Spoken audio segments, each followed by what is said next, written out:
যেমন মহিরুহ হয়ে উঠেছিলেন, তার সামগ্রিকভাবে এত বিশাল এক বৃক্ষ, এই বৃক্ষের ছায়ায় যেন গোটা জাতিকে তিনি ছায়া দিয়ে রাখতে চেয়েছিলেন এবং তাই করেছেন। শেষ দিন পর্যন্ত, মৃত্যুর দিন পর্যন্ত তিনি সেই ভূমিকায় পালন করে গেছেন। এই জাতি কোনোদিন তার অবদান ভুলবে না। অবিস্মরণীয় তার স্মৃতি আমাদের মনে চিরদিন জাগরুক হয়ে থাকবে। আমরা তার যে কর্তব্য কর্ম, তার যে অবদান, তার যে অর্জন, সে অর্জনকেও আমাদের ভুলে গেলে হবে না। আমরা সবসময় সেটি মনে রাখতে হবে। তিনি যে কাজগুলো করে গেছেন এবং যে কাজগুলো করতেন, আমরা যদি রাষ্ট্রের গণতান্ত্রিক বিকাশ, আমরা যদি আমাদের সমাজের গণতন্ত্রের চর্চা যদি আমরা অব্যাহত রাখি, তাহলেই আমরা বেগম জিয়াকে তাকে সম্মান জানানো হবে। আমরা যদি আইনের শাসন প্রতিষ্ঠা করতে পারি, তাহলেই বেগম জিয়াকে শ্রদ্ধা জানানো হবে। আমরা যদি কথা বলার স্বাধীনতা, আমাদের কণ্ঠকে, আমাদের মত যাই হোক না কেন, ভিন্ন মত থাকতে পারে, কিন্তু সব মত একটি জায়গায় একটি দেশে তারা কথা বলবে। কেউ গুমের ভয় করবে না, কেউ গুপ্ত হত্যার ভয় করবে না, কেউ রাষ্ট্রীয় কোনো হত্যার ভয় করবে না। এই ধরনের একটি নির্ভয় গণতান্ত্রিক সমাজ গড়ার যে যদি আমরা নিশ্চিত করতে পারি, তাহলেই বেগম খালেদা জিয়াকে আমরা শ্রদ্ধা জানাতে পারবো, কারণ তিনি এই কাজগুলোই করতে চেয়েছেন। তার আরাধ্য কর্তব্য ছিল এই কাজগুলি। বন্ধুরা আমার, তার সুযোগ্য পুত্র জনাব তারেক রহমান আজ প্রধানমন্ত্রী। তাদেরই ধারাবাহিকতায়, তাদেরই জনপ্রিয়তা, তাদেরই আদর্শ, তাদেরই দর্শনকে হাতে নিয়ে তিনি আজকে দেশ পরিচালনা করছেন। আজকে আগামীকাল 180 দিন হবে, 6 মাস পূর্ণ হবে।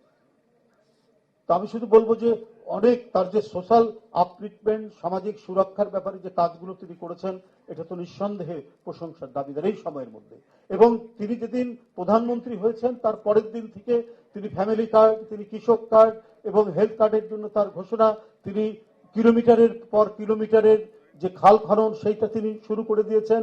25 কোটি বৃক্ষরোপণের যে প্রত্যয় 5 বছরের মধ্যে, সেই বৃক্ষরোপণ আজকে বিভিন্ন প্রাঙ্গণে, কি সরকারি কি বেসরকারি প্রাঙ্গণে সেই কাজগুলো অব্যাহত রয়েছে।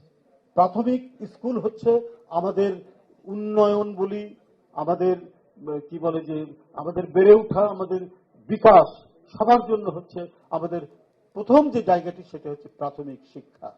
সেই প্রাথমিক শিক্ষাকে এটাকে উন্নত করার জন্য তিনি যে পদক্ষেপগুলো নিয়েছেন এই 6 মাসের মধ্যে, তার মধ্যে একটি হচ্ছে যে ছাত্রদেরকে, প্রাইমারি স্কুলের ছেলে মেয়েদেরকে স্কুল ড্রেস এবং স্কুল ব্যাগ এবং একটি কেডস তাদেরকে দেওয়া হবে। এই কাজ তিনি শুরু করে দিয়েছেন এবং তাদেরকে 1 স্টুডেন্ট 1 ট্রি, প্রত্যেকটি স্টুডেন্টকে দিয়ে এই যে আপনার পরিবেশের যে কাজ করানো, সেইটা তিনি করেছেন। এই প্রাইমারি স্কুলের ছেলেরা, তারা প্রতিটা স্কুলে এবং প্রতিটি ছাত্র একটা করে গাছ লাগাবে তারা। এবং শুধুমাত্র ছাত্রদেরকে শুধু আমরা যদি পোশাক এবং স্কুল ব্যাগ দিই, এটাই উন্নত হবে না। তাদেরকে যারা পড়ায়, তাদের যদি আপলিফটমেন্ট না হয়, তাহলে তো কিছু হবে না। সুতরাং তারা যাতে প্রযুক্তির সাথে, এই পরিবর্তিত প্রযুক্তির সাথে তারা যদি খাপ খাওয়াতে না পারে, তাহলে তো তারা শিক্ষাদান করতে পারবে না। তাই শিক্ষার্থীদের শিক্ষাদানের জন্য তাদের প্রত্যেককে একটা করে, ওটা কি বলে, ট্যাব, একটা করে যে মোবাইল ট্যাব তাদেরকে দেওয়া হবে। এই সমস্ত কর্মসূচিগুলি তিনি নিয়েছে। এই 180 দিনের মধ্যে তিনি এই কাজগুলো তিনি শুরু করেছেন। আরো অন্যান্য বিষয় সেই কাজগুলো শুরু হয়েছে। যাই হোক, আমি আর বক্তব্য বাড়াবো না। আজকে জাতীয়তাবাদী আইনজীবী ফোরাম যে উদ্দেশ্য নিয়ে এবং তার আত্মার মাগফিরাত কামনার জন্য যে দোয়া মিলাদ মাহফিল আয়োজন করেছেন, ওই জন্য তাদেরকে আমি ধন্যবাদ জানাই। আমরা যদি আমাদের শুধু ওনার উদ্দেশ্য যদি আমরা পালন করতে পারি, উদ্দেশ্য যদি আমরা সাধন করতে পারি, তাহলে আমি আবারও বলবো, তিনি যে কৃতকর্মগুলো করেছেন সেই কর্মগুলো আমাদের আত্মস্থ করে আমরা সেটিকে যদি মনের মধ্যে ফুটিয়ে তুলতে পারি এবং সেটা নিয়ে যদি আমরা নিজেদের অনুশীলন করি এবং জীবনটাকে যদি পরিচালিত করতে পারি, তা আমি বলে রাখি, কেউ কখনোই কোনো দুর্নীতির আশ্রয় নেবে না। কেউ কখনো তার দেশের প্রতি যে ভালোবাসা, এই ভালোবাসা তার মধ্যে উত্তর বৃদ্ধি পাবে। কারণ যে মানুষটিকে মঈনুদ্দিন ফখরুদ্দিন চেষ্টা করেও দেশ থেকে বিতাড়িত করতে পারেনি, 17 বছর নিজে নিপীড়িত হয়েছেন, জুলুমের শিকার হয়েছেন, কিন্তু তাকে তো ইচ্ছা করে চলে যেতে পারতেন, দেশের বাইরে চলে যেতে পারতেন, কিন্তু করা যায়নি।